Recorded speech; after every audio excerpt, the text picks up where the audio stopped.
I used to play a lot of Kayn a couple of years ago. Mostly Red Kayn, back when Gore Drinker was still an item, but I did partake in Assassin Kayn every now and then. His Assassin gimmick is actually very interesting if you haven't heard about it before, and his Darkened form got some nice scalings to incentivize building health. Good. I hate Purple Kayn. Today's video is about Kayn's two forms, and how to itemize to take full advantage of their strengths. I'll also explain how some of his weirder abilities work. Remember to do all that YouTube stuff. Like and comment and subscribe and whatever. I like getting money from you guys. Kayn is one of a few evolution champs in the game, though his evolution is very different from the others. This makes him a versatile pick that can itemize and play as both a bruiser and assassin. Before I explain how that works, I'll give a brief overview of his base kit. Kayn's Q, Reaping Slash, is a short range dash and AoE slash, both dealing damage. His W, Blade's Reach, is a straight line damage spell that slows by 90%. His E, Shadow Step, gives Kayn movement speed and allows him to phase through walls. Entering a wall heals him and extends the effect for up to 9 seconds. His ult, Umbral Trespass, allows Kayn to dash into an enemy champion he has recently damaged, becoming untargetable and latching onto them. On recast, he deals damage to the target and dashes away. Right now his kit looks kinda shit, and that's the point. Kayn's passive, the Darkened Scythe, controls his evolution and modifies his abilities accordingly. Through fighting enemies, he can choose to become either the Shadow Assassin or the Darkened Rast, which alters his kit for the rest of the game. Blue Kayn deals up to 45% bonus magic damage for the first few seconds of combat, and Red Kayn heals for a percentage of the damage dealt to champions, scaling with bonus health. There are a bunch of other changes to his kit, which change his playstyle to either Assassin or Bruiser, but the parts we care about are his passive bonuses and ultimate. The Shadow Assassin resets the bonus magic damage on the ult's recast, giving him another 3 seconds with the effect, and the Darken's ultimate is modified to deal max health damage, as well as heal for a portion of the target's max health. The moment I heard about Kayn's magic damage, my first thought was, could I build Sorcerer's Shoes on him? Today I will be figuring out if this is actually worth doing, and as an added bonus, I'm going to find the optimal build for him, maximizing the damage for his all-in combo.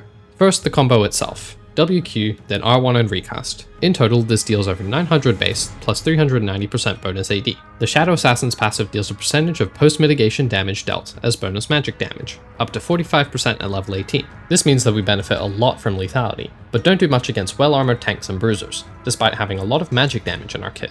We can create a formula for the bonus damage, taking the combo's damage, applying armor calculations, taking 45% of that, then applying magic resistance calculations. We can add the physical damage portion to this, and then run my Python script to find the best builds with and without Sorcs, using this as our target metric. I actually found out a few videos ago that the reason my script works so slowly is because each potential build generated a print line of all the item IDs. I added a setting to toggle this on and off, and the calculation is now about 6 times faster. Very stupid of me, I know. But in my defense, I'm studying physics, not computer science. Also, for some reason this runs much faster on my Linux system than my Windows, but that's probably because of all the bloat I've acquired over the years. Anyway, the highest damage for a 5-item build without Sorcs is 2,790, building Hubris, Muramana, Opportunity, LDR, and Axiom Arc. Hubris is already optimal, even without any stacks, so obviously we'll build it first. Then Muramana for the on-spell damage, Opportunity for the extra lethality, Axiom Arc for ult cooldown and stats, and LDR for the percent armor pen. We can afford to go Muramana because the other items capped out our lethality. The caveat is that you have to deal all your damage within 3 seconds of entering combat, but your passive has the same time limit, so it's all good. If we include Sorcerer's Shoes, we deal 2,820 damage, 30 more magic damage than without. This is not much, especially compared to the rest of the damage. If we test Spellslinger's Shoes, we deal 2,859 damage, 69 more damage than without. For comparison, that's less than what you deal if you had Cyclosword's energized attack. This is very disappointing for me. I was hoping this was some sort of secret tech to deal more damage, but even late game we're only dealing about 2% more with it. Ah well, at least now we know for sure it's useless. And we got a nice mathematically correct build for the full combo damage. If you want to sell boots, add a Bloodthirster. It looks kinda troll, but it does have the highest AD of any item. For runes you can do whatever you want really, but First Strike and Dark Harvest are always good, and you can take your pick of Axiom Arcanist, Cut Down, and Sudden Impact. Ever see bullshit like this?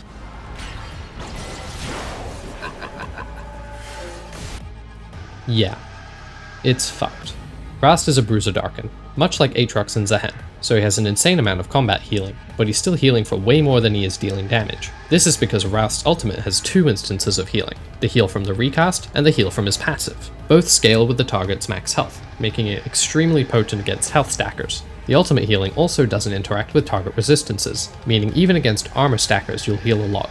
They're also affected by healing modifiers, which means that we can buy Spirit Visage to increase our healing even more. Basically, you can heal from 0 to full with one ability, so it's intended behavior, even though this looks fucking ridiculous.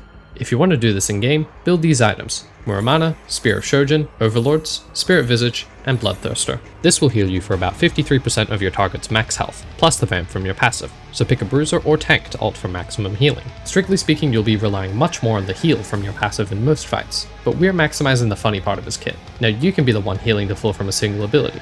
Bloodthirster and Muramada are included because they both have a lot of AD, which scales the max health damage and heal. Spear of Shojin gives good stats as well as buffing the vamp. Overlord's Bloodmail gives a lot of AD when low health, and Spirit Visage amplifies all healing. If you want a 6th item, go Black Cleaver. The Armor Shred will increase the vamp, and its stats are good enough to be worth buying anyway. For runes, we take Conqueror, obviously, Last Stand for more damage, and Revitalize for the HS power and healing amp. I checked a few combinations of runes, including Axiom Arcanist, and this one performed best. Stop typing that, I didn't forget it. Revitalize actually stacks multiplicatively with itself, which makes it better than Axiom Arcanist when you're low health, which is when you should be ulting anyway. Thanks for watching till the end. I'm finally done my exams for the year, and I promise this time I'll actually upload more videos during the break. Also, I hope you guys liked the house versus missile video. I know it's a break from my normal content, and it definitely tanked my metrics, but I don't really care. It was fun to make, and I somehow won the debate from the losing side. Unsubscribe from me if you want, you fuckers. I can post whatever I want. Anyway, if you like the video, make sure to like it. Subscribe to me if you want more, follow me on Twitter, join the Discord, subscribe to my Twitch, pay my college tuition, give me your firstborn, and all that normal stuff. Thanks again for watching.